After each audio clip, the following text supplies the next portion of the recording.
మళ్ళా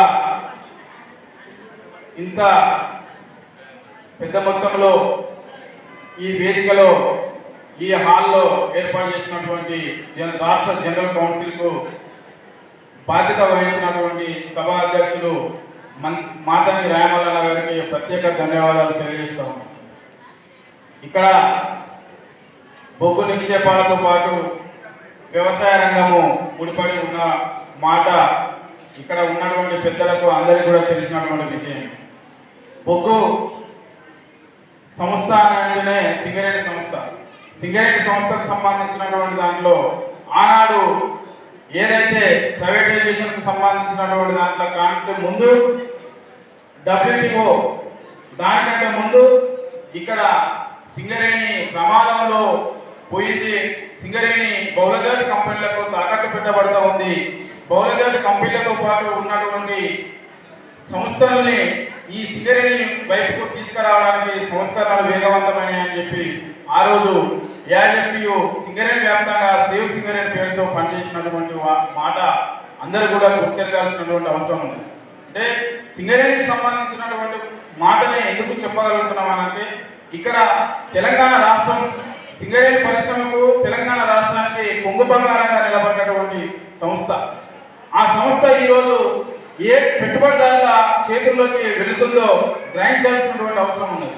ఇక్కడ తెలంగాణ రాష్ట్రం ఏర్పడితే ఇక్కడ ఉన్నటువంటి సింగరేణి బిడ్డలకు ఉద్యోగ అవకాశాలు వస్తాయి, నిరుద్యోగ సమస్య పోతుంది అని చెబుతున్నటువంటి సందర్భంలోనే తెలంగాణ రాష్ట్రంలో ఉన్నటువంటి సింగరేణి కార్మిక వర్గం మొత్తం తెలంగాణ రాష్ట్రాన్ని నిలబెట్టి తెలంగాణ రాష్ట్రాన్ని సాధించుకున్నది.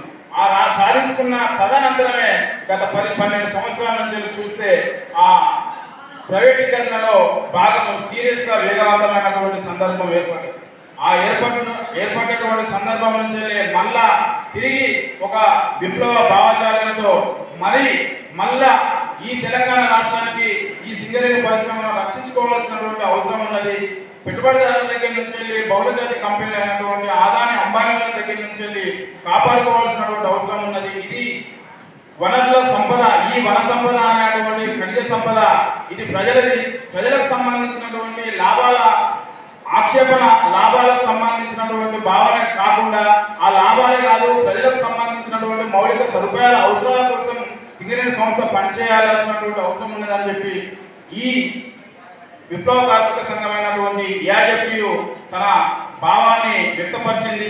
అందులో భాగంగానే ఒక విప్లవ కార్మిక సంఘమైనటువంటి AIFTU కాకుండా మొత్తంగా ఉన్నటువంటి కార్మిక సంఘాలని ఒక ఐక్యవేదికగా ఏర్పాటు చేసి ఆ ఐక్యవేదికకు పూర్తి బాధ్యత వహిస్తూ ఆ బాధ్యతలో తన యొక్క పాత్ర అమూల్యంగా ఉండాలని చెప్పి ఈ సందర్భంగా తెలియజేస్తూ ఈ యొక్క అవకాశం ఇచ్చిన తెలంగాణ సింగరేణి ఉద్యోగుల సంఘానికి ధన్యవాదాలు తెలియజేస్తూ మరియు AIFTUకు ప్రత్యేక ధన్యవాదాలు తెలియజేస్తూ ముగిస్తా ఉన్నాను.